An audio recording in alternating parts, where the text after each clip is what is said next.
Yo, what's going on, everybody? It's your boy Kryptonian saying here, and today I'm going to be bringing you guys a review for Black Clover chapter 330. And once again, we got to start off with wow. And like last week, this wow is going to be a bit of mixed emotions. While I am someone who's used to the death fake outs in Black Clover, as should anyone who's been reading this series for a long time, the death fake outs of Yami and Noct in this chapter rubbed me in a way that a few notable sorry not sorry deaths in One Piece did. The first one coming to mind being Pell from the Alabasta arc. I'm in no way saying that the character deaths are needed to make a good arc, but there are times when you're going through a story you can't help but wonder if maybe an author had a missed opportunity here. That's why the expression kill your darlings exists. It isn't just on killing off good ideas, it can also extend towards killing off characters that you enjoy. In the short term, that's how it feels when it comes to the characters of Yami and Noct. At the very least, one of them feels like they should have died, but we'll have to see how Tabata plays this out in the long run.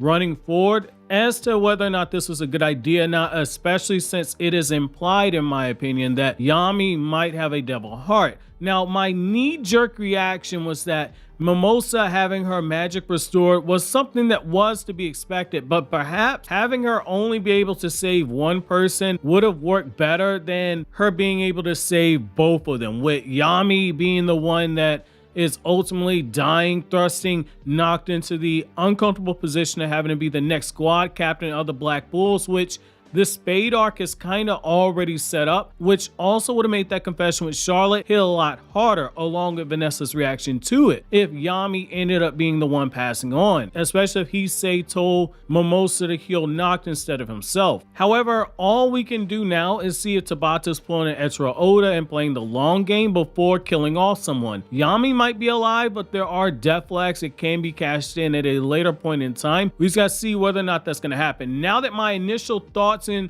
major critique are out of the way, let's look at the manga chapter itself in chronological order. The chapter opens up with the remaining Supreme Devil hovering over Asta, looking down at him with a pretty sick close-up of his eye as he observes Asta with what conveys a look of superiority and content, which is very ironic given we haven't seen him fight yet, and Asta just defeated the King of the Devils. However, the close-up of his eye, the shading around his eyes, and the focus, it really gave off an ominous vibe that I hope was going to set the tone for the chapter going forward, because this was a very clear setup. It's at that point that Lucifero gets his devil heart ripped out by the Supreme Devil, who reveals that this is what he was after the entire time, and he flies off without a second glance at anyone on the battlefield, once again making a clear sign that Tabata plans on doing something later on in the future, potentially for this next arc. We get Yuno's internal dialogue where he remarks that the serious damage has been done to everyone on the battlefield, but the true damage that everyone needs to worry about is the damage done to Yami and Noct. It's then that we learn that Mimosa doesn't have the magic required to heal them. It's a clear escalation of the stakes, which I thought was being very well executed up to this point. The battle had been won, but it came at a price, with no one currently being able to save Yami and Noct. The lifeless look in Charlotte's eyes as she uttered Yami's name, walking to him with every bit of strength left in her body, it gave us a feeling that not only had there been a price for this victory, but it had come at a very terrible price, and we as readers, we had lost something in the process. The chance to hear Charlotte confess her love to Yami, and Yami potentially reciprocate all those feelings. It was a well-smirched situation, which is a literary term that describes the sensation author purposely gives the reader where they find themselves going through some of the stages of grief, like asking, what if this changed? What if this character could have lived if you would have made this change? The reader finds themselves thinking about what could have been done differently, what could have been in an alternative world. They begin thinking of the world as how they personally want it versus how the author laid it out to them. Yami and Noct being dead or close to dying, it had seemingly accomplished that well-smirched mentality. The paneling was very well done here. The shading out of Yami's eyes, as well as with his face, the choice not to show Charlotte's eyes as she begged Yami not to die, the panel where she's breaking down into tears and all you can see is her mouth, the shocked reactions of Vanessa, watches as Charlotte's body is shaking as she says that she loves Yami. God, this was on pace to be an all-time heartbreaker of a chapter, especially as Charlotte's face is finally shown as she repeats her love for Yami, and for the first time the shading on Yami's face has been eased up and we can see his eyes coming into focus. Very good artistic touch right here. However, instead of building on this moment, Tabata has the Black Bulls flying in with Charmy, ready to hand out food that can replenish magic. It's not anything unprecedented, but I won't lie and say I didn't feel cheap in here. It's not an ass pull because it's clearly something we've seen in this arc before, but this one moment kind of made me begin to resent Momosa as a character, whereas I already halfway enjoyed her character before this, which does say a lot because I usually let a lot of stuff slide as a reader. Once I'm invested in a series, I'm more likely to say, hey, let's see how this plays out. But Mimosa is starting to enter that legitimately uncharted territory I've never had for a character yet. Again, I understand that this has been done before with the character, but it doesn't feel like this is something that didn't cheapen us here. It's kind of like seeing somebody get some amazing hang time as they go up for a dunk, and instead of just slamming the dunk forward, they just lay the ball up. It would be kind of like Kikyo being on the cusp of dying when she did in the Inuyasha story towards the end, only to have her actually turn out to be alive.